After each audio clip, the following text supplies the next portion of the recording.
Bonjour à tous.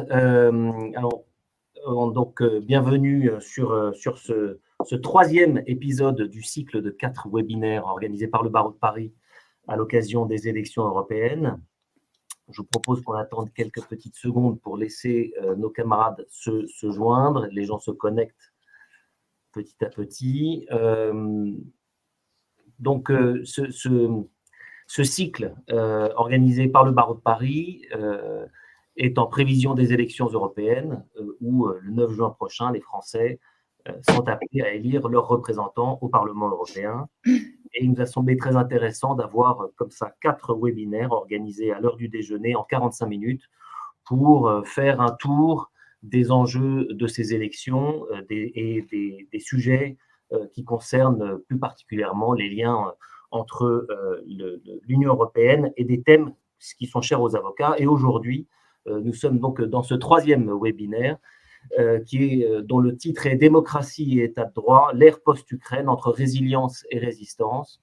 Et l'enjeu est particulièrement important. Et donc, vous pourrez tout au long de ce webinaire poser vos questions et on les prendra au fur et à mesure. Donc, n'hésitez pas à poser vos questions dans le chat. Et ce webinaire, dès qu'il sera terminé, sera visible en replay, de la même façon que vous pouvez déjà voir en replay les 2 premiers épisodes, celui du 16 mai qui était consacré au rôle du Parlement européen et celui du 23 mai sur les enjeux environnementaux, qui est également disponible en replay. Aujourd'hui, pour ce webinaire sur l'état de droit, nous avons le grand plaisir d'accueillir en direct de Varsovie Alexandra Stepniewska.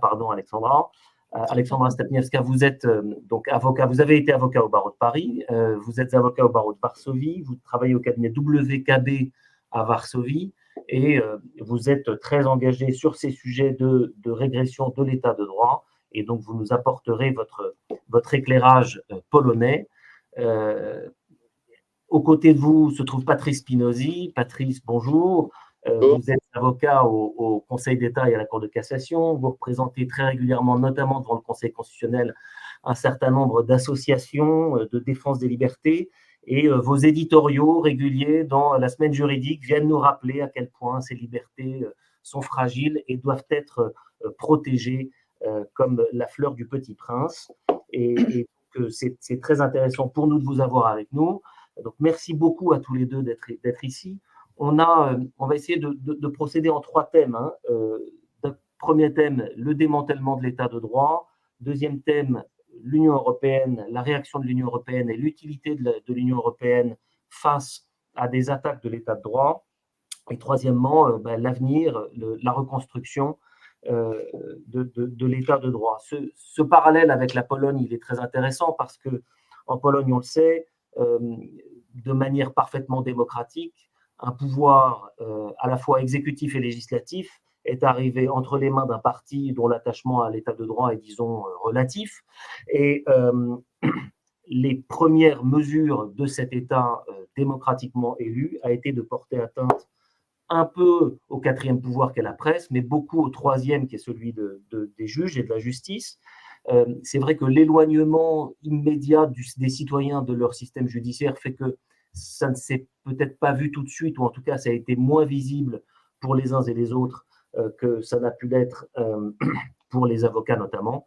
Et donc ce qui est très intéressant, c'est de voir la façon dont l'Union européenne a été instrumentaire dans la réaction à ces attaques à l'état de droit. Mais peut-être qu'on peut commencer, Alexandra, par discuter ensemble du démantèlement de l'état de droit, de l'avènement de ces démocraties illibérales, dont parlait Robert Badinter dans son livre Inachevé, paru à titre posthume, ces démocraties illibérales qui, démocratiquement élues, viennent, dès qu'elles le sont, porter atteinte à l'état de droit.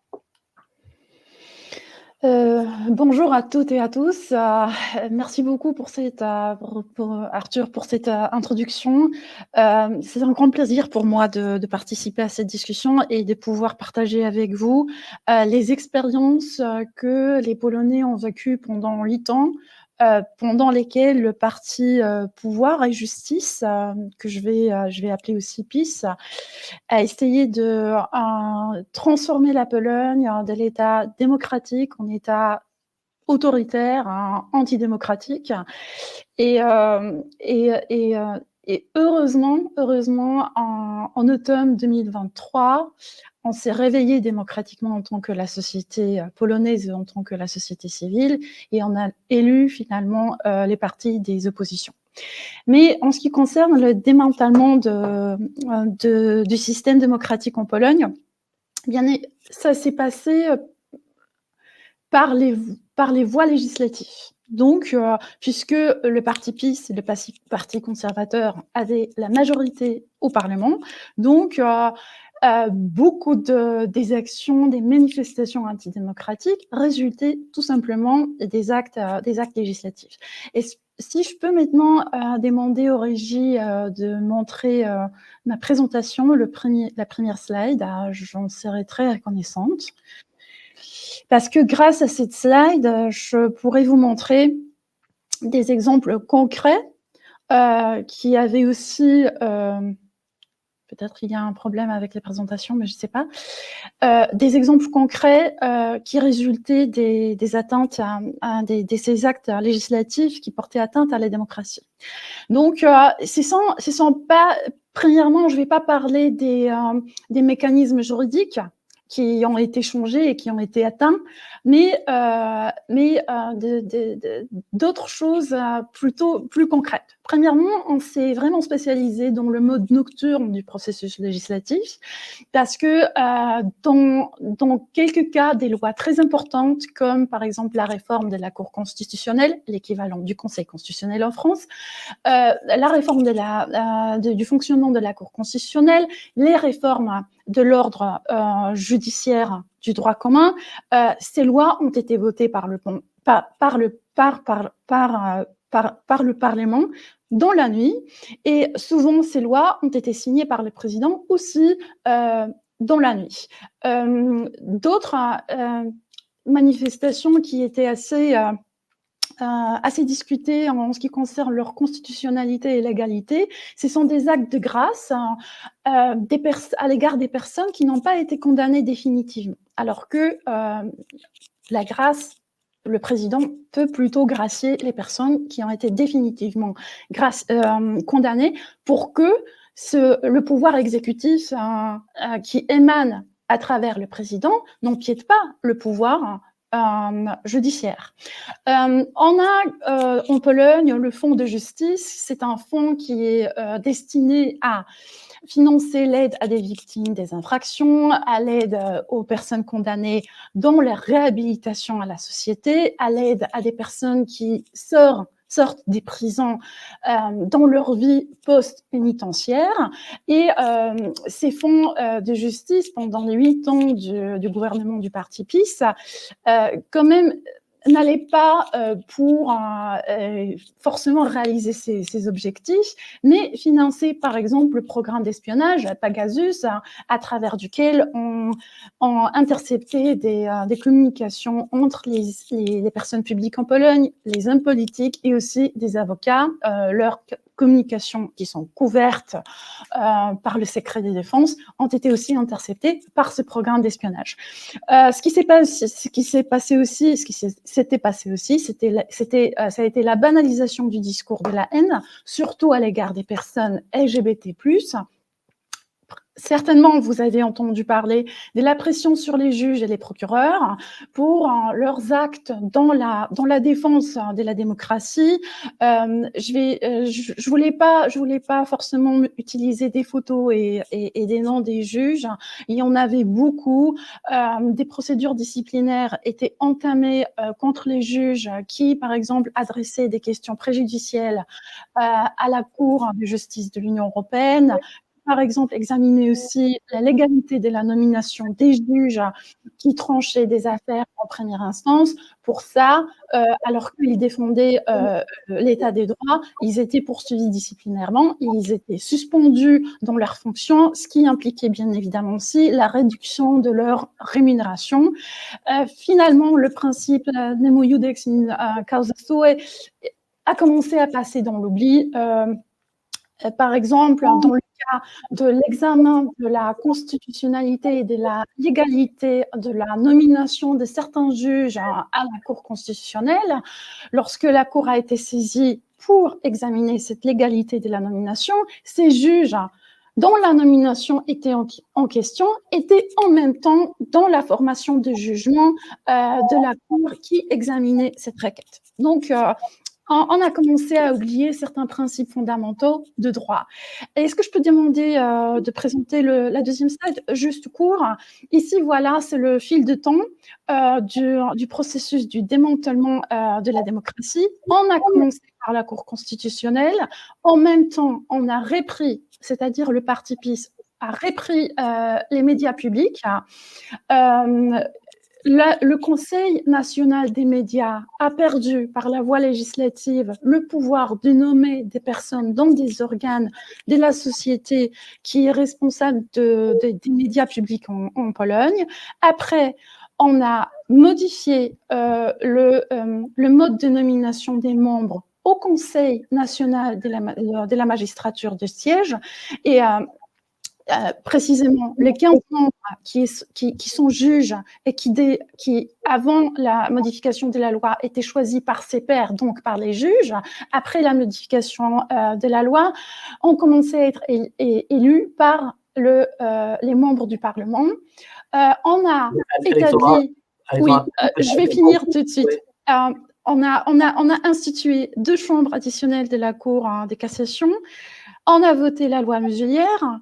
Et on est passé aussi à la putinisation du droit. Donc, la Cour constitutionnelle a estimé que certaines dispositions des traités de l'Union européenne n'étaient pas conformes à la Constitution. Voilà le schéma en très court. Ouais, résumé de façon très courte, ce qui est intéressant, Patrice Spinozzi, c'est de voir qu'on commence par les juges en réalité. Oui, l'exemple de la Pologne est, à mon sens, extrêmement illustratif des risques qui existent aujourd'hui en Europe sur l'ensemble de nos démocraties, et la France n'en est évidemment pas exclue. Et on voit bien que le phénomène, qui s'est bien terminé d'ailleurs en Pologne pour le moment, est globalement le même. C'est-à-dire que le danger de l'atteinte à l'état de droit, il ne vient plus, comme c'était le cas imaginé après la Deuxième Guerre mondiale, avec la montée de gouvernements qui accapareraient le pouvoir contre la volonté du peuple, au bénéfice de formes de coups d'État pseudo-démocratiques. Ce n'est pas le cas. Aujourd'hui, ce qu'on appelle ces démocraties illibérales, ce sont des gouvernements souverainistes qui arrivent au pouvoir de façon parfaitement constitutionnelle, par le jeu de l'élection. C'est ce qui s'est passé en Pologne, mais c'est ce qui s'est passé aussi dans un très grand nombre d'autres pays de l'Union européenne, qu'il s'agisse évidemment de la Hongrie, qu'il s'agisse de l'Italie, qu'il s'agisse dernièrement de la Hollande. On voit bien qu'on a des gouvernements qui sont élus et qui accèdent donc à 2 des 3 pouvoirs institutionnels, qui sont d'un côté le pouvoir législatif et de l'autre le pouvoir exécutif. Et donc on se retrouve dans une situation où on a des gouvernements qui sont d'extrême droite, qui sont donc moins enclins à faire respecter les libertés individuelles et qui ont la possibilité de passer des lois et de les faire exécuter. Et face à cela, eh bien, les seuls contre-pouvoirs qui continuent à être vaillants, eh bien, c'est le 3e contre-pouvoir institutionnel, c'est-à-dire le judiciaire, et c'est le 4e, ce qu'on appelle le 4e contre-pouvoir, effectivement, la presse. Et ce qui est intéressant, c'est de voir que assez systématiquement, et ce que vient de dire Alexandra l'illustre de façon très éclairante, c'est que à partir du moment où il est contraint par le pouvoir judiciaire, le pouvoir législatif et le pouvoir exécutif va chercher à affaiblir le pouvoir judiciaire pour limiter les effets de ce contre-pouvoir. Et pour ce faire, il y a en général 2 méthodes. La première méthode, qui est assez frontale, et c'est ce qui a été évoqué, avec l'instauration de nouvelles législations qui sont susceptibles de permettre la création de juridictions particulières, disciplinaires à l'encontre de certains magistrats qui n'iraient pas dans le sens de l'action du gouvernement et qui se verraient reprocher des fautes disciplinaires à cet égard. Et l'autre méthode, qui est moins agressive mais qui est tout aussi efficace, c'est celle de la dilution. Vous avez par exemple une juridiction qui est une juridiction suprême, on pourrait prendre le Conseil constitutionnel en France, vous avez 9 membres qui garantissent que la loi ne porte pas d'atteinte à la Constitution, et plutôt que de poursuivre les membres du Conseil constitutionnel, la logique est de dire, écoutez, moi je suis législateur, je considère que 9 membres c'est un peu court, on va passer le Conseil constitutionnel à 21 membres, et puis c'est moi qui vais nommer les 12 membres supplémentaires, et vous diluez ainsi opposants qui peuvent exister au sein de la magistrature. Donc tout cela, c'est ce qui a existé en réalité en Pologne, et c'est ce qui est susceptible, si on n'y est pas très attentif, de pouvoir exister aussi dans d'autres pays de l'Union. J'ai déjà évoqué un certain nombre de pays qui avaient d'ores et déjà, par le biais des élections, fait l'objet d'une arrivée au pouvoir de gouvernements d'extrême droite. Mais évidemment, notre enjeu fondamental en France, au-delà des élections dont on parlera tout à l'heure européennes, qui sont en train pour lesquelles la campagne bat son plein, c'est évidemment 2027. En 2027, il va y avoir un renouvellement du président de la République, avec pour Emmanuel Macron de se représenter, et avec une assurance assez importante qu'au deuxième tour, on aura un candidat qui sera le candidat d'une forme de continuité, et qu'on aura un candidat qui sera l'incarnation d'une proposition beaucoup plus souverainiste, potentiellement d'extrême droite. Et le danger, c'est que à l'arrivée au pouvoir de ce type de formation politique puisse amener une dérive démocratique, un peu sous la forme de ce qu'on a pu connaître dans d'autres pays, et qu'il y ait des atteintes qui soient portées à l'état de droit.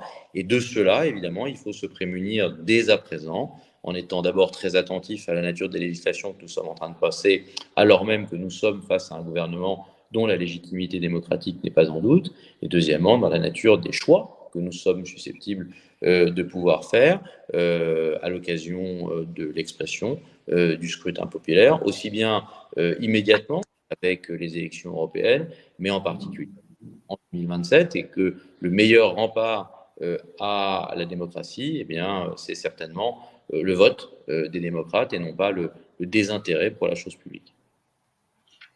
Merci beaucoup, Patrice. Alexandra Stepniewska, ce qui est intéressant, c'est que l'Union européenne a réagi assez vite à un moment où elle était, semble-t-il, d'un point de vue extérieur à la Pologne, et c'est pour ça que ce serait très intéressant de vous entendre, un peu décrédibilisée. Et pourtant, son action en Pologne, assez résolue, a permis de faire évoluer la situation. Peut-être que vous pourriez revenir un peu sur ce point-là. Et je rappelle à nos spectateurs qu'évidemment, ils peuvent poser des questions en même temps dans le chat et qu'on essaiera de les prendre au fur et à mesure. Alexandra. Merci Arthur. C'est vrai que dès le départ, lorsqu'on a vu ce que le parti PiS a commencé à faire, surtout la crise de la Cour constitutionnelle, la Commission européenne a commencé de regarder de plus près ce qui se passait en Pologne. Donc, la Commission a instauré un certain dialogue avec la Pologne pour savoir où on va avec des réformes que le PiS avec lesquelles le PiS faisait voter au Parlement et qui entraient en vigueur. Et en fait, ce dialogue n'a pas abouti à des résultats qui pourraient être satisfaisants pour la Commission. Et juste peut-être une petite, pas digression, mais une petite pensée plutôt juridique. Il faut dire que l'Union européenne a 3 types d'actions qu'elle peut lancer lorsque les valeurs qui sont de l'Union européenne sont en danger. Donc, premièrement, c'est un dialogue politique dans le cadre de l'article 7 du traité de l'Union européenne. Après, ce sont des recours contre la Cour de justice de l'Union européenne contre les États qui manquent à leurs obligations, leur incombant et résultant des traités. Et la troisième chose, le troisième type d'action, c'est le conditionnement du financement des paiements du budget de l'Union européenne ou le conditionnement des avantages économiques. Et tous ces trois types des actions que l'Union européenne peut mettre en œuvre pour protéger les valeurs, comme par exemple la valeur de l'état des droits, ont été mises en œuvre par l'Union européenne à l'égard de la Pologne. Donc, en 2017, la Commission européenne a entamé la procédure au visa de l'article 7 du traité sur l'Union européenne.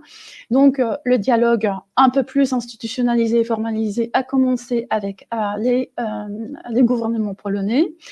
La Commission européenne a aussi saisi la Cour de justice de l'Union européenne pour le manquement à ses obligations résultant des traités. Et ces procédures entamées par la Commission ont amené la Cour à sanctionner la Pologne.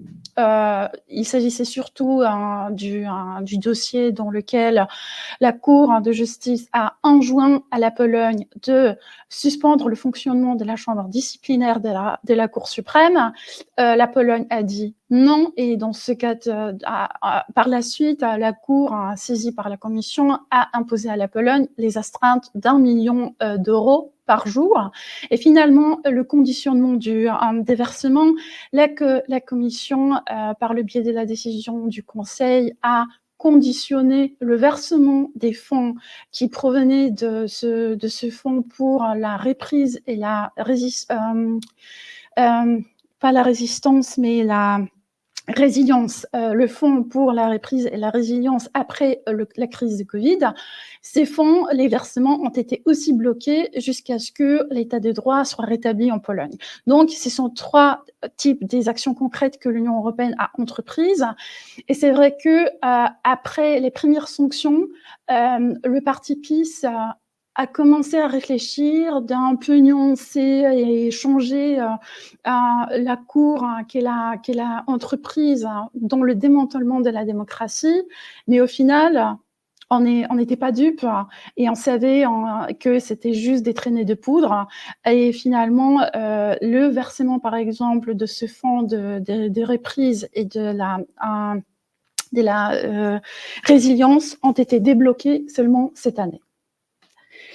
Donc, je ne sais pas, certainement, les conséquences et les actions de l'Union européenne ont amené la société polonaise à réaliser que ce que faisait le parti PiS n'était pas bon pour personne et que l'état de droit, c'est une valeur de civilisation qu'il fallait défendre. Mais je pense qu'il y a eu aussi d'autres facteurs qui ont amené la société polonaise à se réveiller démocratiquement. Mais certainement, l'Union européenne y a joué un très grand rôle et certainement, elle est co-défendresse de l'état de droit. Alors, l'Union européenne y a joué un très grand rôle et le bâtonnier Marie-Aimée Perron souligne à l'instant là dans le chat l'action assez extraordinaire du barreau polonais, en particulier de Varsovie, et de Mikołaj Pietrzak, le membre d'honneur du barreau de Paris pour la défense de l'état de droit. Et c'est vrai qu'on est revenu d'assez loin, mais Patrice Spinozzi, si je voulais être un peu provocateur, je vous dirais que si on cherche à s'attaquer au gouvernement des juges, on fait face au gouvernement des eurocrates? Alors, sans être provocateur, je dirais d'abord quelque chose suite à la remarque de Marie-Aimée Perron, c'est que moi j'ai eu la chance d'aller avec le barreau de Paris, et c'est d'ailleurs ainsi que nous nous sommes rencontrés avec Alexandra à Varsovie, dans le cadre des échanges qui sont organisés par le barreau de Paris, dans un triangle qui est un triangle de Weimar, qui regroupe à la fois le barreau de Paris, le barreau de Varsovie et le barreau de Berlin, qui a été pensé justement comme un cercle de réflexion et d'assistance. et de défense de l'état de droit. Et je dois dire que j'ai été profondément touché, en tout cas, parce que nous étions à Varsovie quelques jours avant le scrutin qui a vu le PiS se faire battre, et donc le rétablissement d'un gouvernement démocratique. Et il y avait d'abord quelque chose de très touchant à rencontrer à la fois des avocats et des magistrats qui vivaient dans une situation que nous ne connaissons pas, hein, qui est un risque réel d'atteinte à l'état de droit, et donc un risque réel pour ces gens qui défendent l'état de droit d'être mis en cause, pas simple pour avoir fait leur métier, hein, et avec des répercussions sur leur vie privée, sur leur famille. Et donc il y avait une urgence manifeste démocratique qu'on pouvait vraiment toucher du doigt. Et je trouve que l'action des barreaux à cet égard est absolument déterminante, parce que en tout cas il y avait une volonté très forte du barreau de Paris, comme d'ailleurs des barreaux allemands, de soutenir dans cette épreuve le barreau de Varsovie. Et effectivement, il y a une conclusion qui était une conclusion heureuse, et on ne peut que s'en féliciter. Mais en tout cas, ça démontre la nécessité d'abord de la vigilance de chacun et de l'assistance de tous pour éviter la généralisation des atteintes à l'état de droit.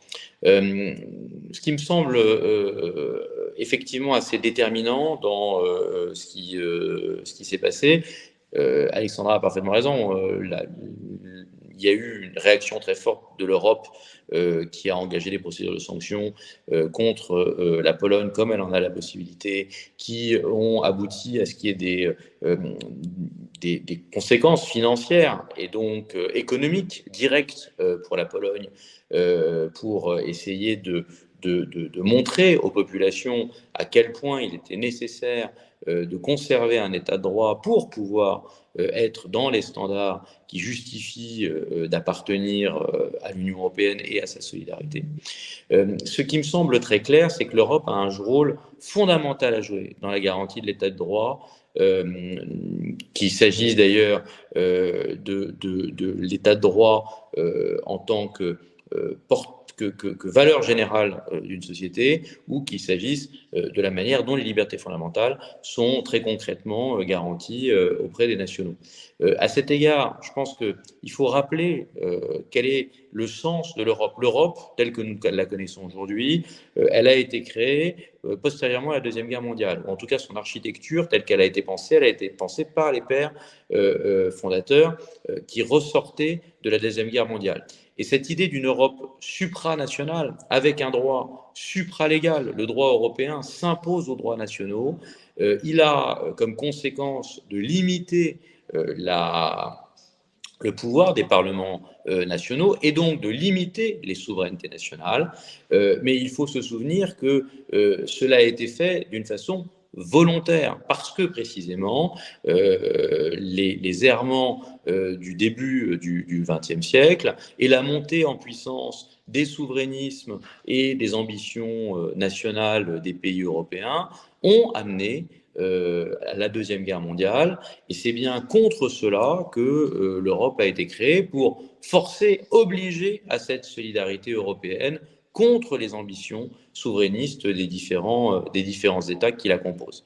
Et le droit de l'Union européenne, comme le droit de la Convention européenne des droits de l'homme, qui sont donc au-delà et supérieurs aux lois nationales, et qui s'imposent donc aux gouvernements nationaux, qu'ils soient polonais ou français, sont donc un garant de l'état de droit en Europe, et donc un garant pour les citoyens du respect de leurs libertés fondamentales.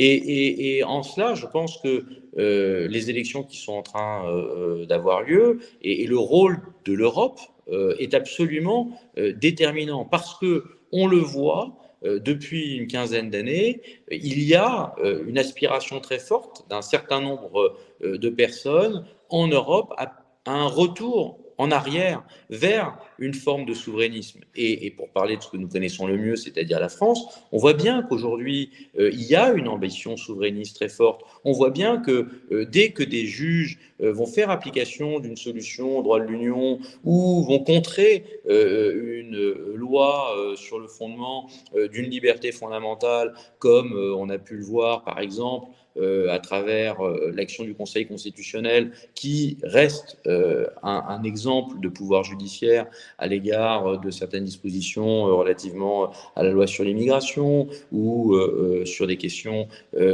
qui ont été tranchées par la Cour de justice de l'Union européenne sur la possibilité pour certains migrants de pouvoir entrer en France et d'y avoir certaines conditions d'accueil. Eh bien, toutes ces décisions de justice, elles sont aujourd'hui très contestées par une certaine partie de la classe politique qui propose et qui sont d'ores et déjà à même Oui, à la manœuvre. législative à cet égard, de mettre un peu à distance le droit de l'Union avec des systèmes de moratoire ou des systèmes de remise en cause de la primauté du droit de l'Union européenne. Et je pense qu'il est très important de continuer à se battre dans le cadre de ces élections d'une façon générale pour maintenir le cadre européen, parce que c'est le cadre européen qui nous évite de glisser hors du cadre de l'état de droit et de garantir ainsi notre liberté fondamentale. Merci Patrice Spinozzi. Alors, entamons maintenant le troisième volet de ce rendez-vous, c'est l'avenir, la reconstruction de l'état de droit, l'importance de l'Europe dans cette reconstruction, et puis quelles perspectives, parce que ce regain libéral qui a lieu en Pologne paraît presque à contre-courant aujourd'hui avec ce qu'on nous annonce en termes de résultats et d'attaques possibles portées à l'état de droit dans d'autres pays européens. Donc, je pense que c'est pour ça que la perspective polonaise est particulièrement intéressante, Alexandra. Oh, oui, merci. Rétablir l'état de droit en Pologne, c'est un projet à long terme, je crois. Certainement, Adam Bodnar, qui est actuellement notre garde des Sceaux, serait le mieux placé d'en discuter. Et comme aujourd'hui, c'est moi, je vais essayer d'esquisser ce plan de relance. C'est vrai qu'en me préparant pour cette discussion, je me demandais par où il fallait commencer, parce que pendant ces 8 ans de déconstruction de la démocratie, une initiative très importante qui a été créée en réponse à la première crise de la Cour constitutionnelle, l'initiative que j'appelle la liberté pour la justice. Ce sont 4 juristes qui ont répertorié toutes les atteintes à la démocratie qui ont eu lieu pendant ces 8 ans. Et en fait, ces actes ont été répertoriés dans un rapport qui compte 68 pages. Ce ne sont pas uniquement des atteintes qui sont répertoriées dans ce rapport, ce sont aussi des réponses du côté démocratique, des juges qui se battaient pour la démocratie, des réponses de l'Union européenne. Mais de toute façon, c'est un rapport qui compte 70 pages.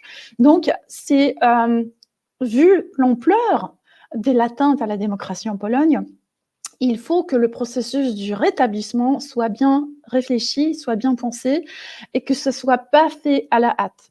Donc, selon le programme qui a été présenté par Adam Bodnar en février devant le Conseil de l'Union européenne, en ce qui concerne la redémocratisation de la Pologne, il y a des lois, surtout sur le Conseil national de la magistrature de siège. On veut rétablir le système de la nomination des membres du Conseil d'avant. Donc, les 15 membres des 15 membres juges vont être élus par les pairs, donc par les juges. Ensuite, on veut aussi réformer la Cour constitutionnelle et apporter plus de garanties pour qu'il n'y ait pas d'autres risques dans le futur, que des atteintes vont être portées à cette cour. Ce qui est aussi prévu, c'est la séparation de la fonction du garde des Sceaux de la fonction de l'avocat général, donc du procureur national. Et bien évidemment, on va aussi éradiquer des lois sur l'ordre judiciaire du droit commun, toutes les dispositions que la Cour de justice de l'Union européenne a considérées comme non conformes au système des valeurs de l'Union européenne.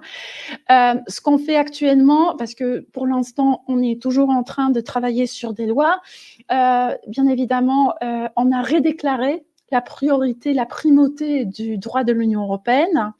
Et ce qu'on fait aussi, ce qu'on a décidé, parce que ce serait assez difficile et je pense que ce serait pas bien d'oublier ce qui s'est passé pendant 8 ans. On entame des procédures de responsabilisation des gens qui sont responsables du démantèlement de la démocratie en Pologne.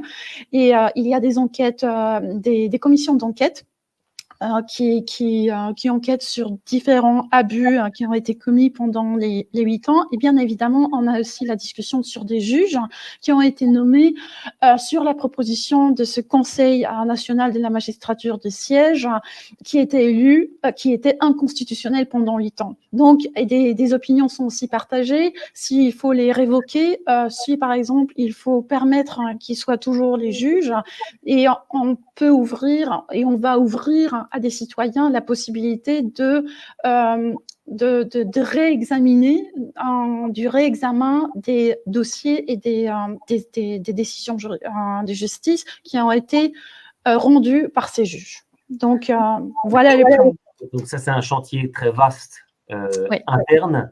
Et quel rôle est-ce que l'Union européenne joue sur ces chantiers? Est-ce qu'il y a une aide concrète de l'Union européenne? Ou est-ce que en fait, c'est essentiellement la voie montrée par le droit européen qui dicte tous ces chantiers et le respect de l'état de droit? Ou est-ce que l'Union européenne a une action concrète? Non, il n'y a...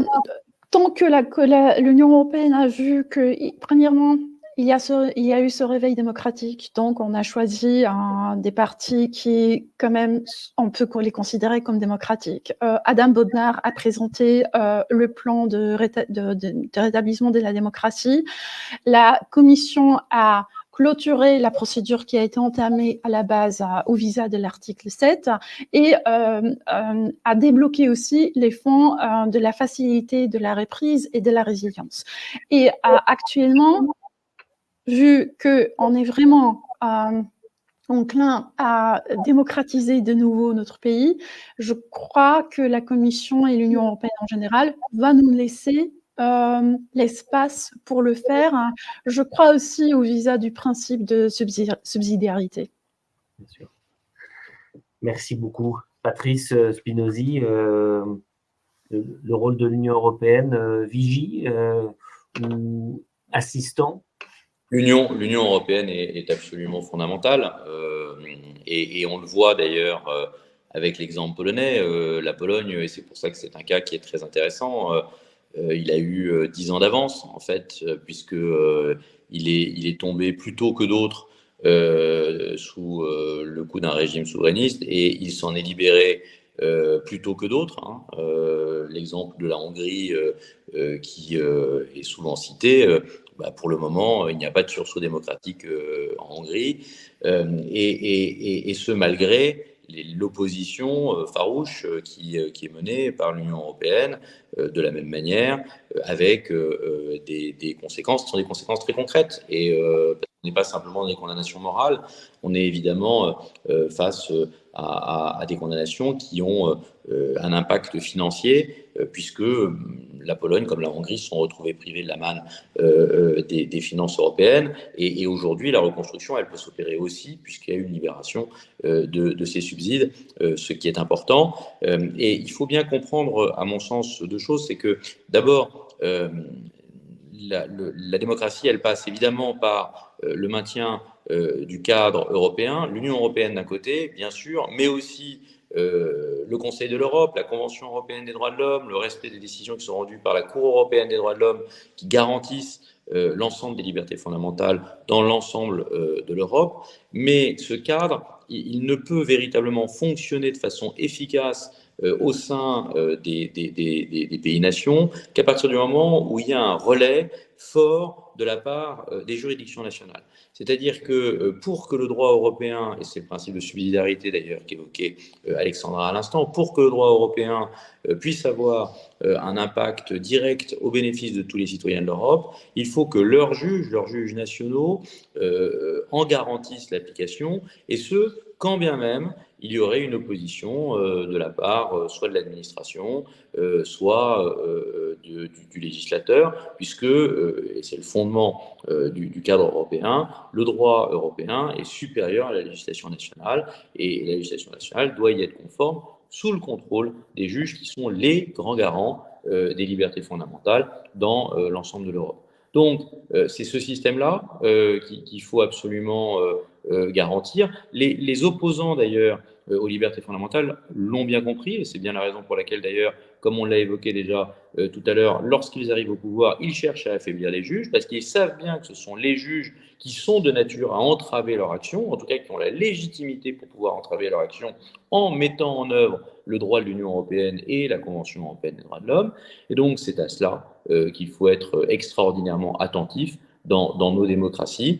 Et ça n'est pas que des paroles, en fait. C'est un problème qui est un problème d'attitude, c'est un problème de vote d'abord, et c'est très important effectivement de ne pas voter pour des gens qui proposent une déconstruction de l'espace européen, parce que c'est une vision à très court terme, et qu'en réalité c'est une vision dangereuse qui aboutira à une déconstruction définitive de l'Europe, et c'est l'Europe qui nous a prémunis de la guerre ces 70 dernières années, donc on est face à des enjeux qui sont des enjeux très concrets, mais cela passe aussi par notre propre comportement. Alors évidemment, nous, avocats, on est particulièrement sensibles à ces questions, mais on voit bien que dans nos propos, dans les propos publics, il y a un affaiblissement aujourd'hui de l'autorité de certaines décisions de justice qui, en réalité, ne font que garantir des libertés fondamentales, et que si nous ne sommes pas attentifs à cela, si nous laissons trop les choses aller, eh bien, à un moment, nous ne serons plus à même de pouvoir revenir en arrière, et nous risquons de perdre beaucoup pour avoir gagné très peu. Merci beaucoup. Écoutez, on est parfaitement à l'heure. C'est un format très court, donc c'est un peu frustrant parce qu'on aurait bien continué à discuter avec vous deux sur ces sujets éminemment importants. Mais nous arrivons au terme de ce webinaire, et donc on va libérer nos spectateurs qui ont eu la sympathie de se joindre à nous. Rappeler donc que tous ces webinaires sont à revoir en replay, et que le prochain, qui sera le dernier, puisqu'il intervient le 6 juin, juste avant le 9, date des élections, dernier webinaire qui portera sur l'intelligence artificielle et la souveraineté numérique européenne. Là encore, un espace où beaucoup de sujets ont un impact sur notre vie quotidienne.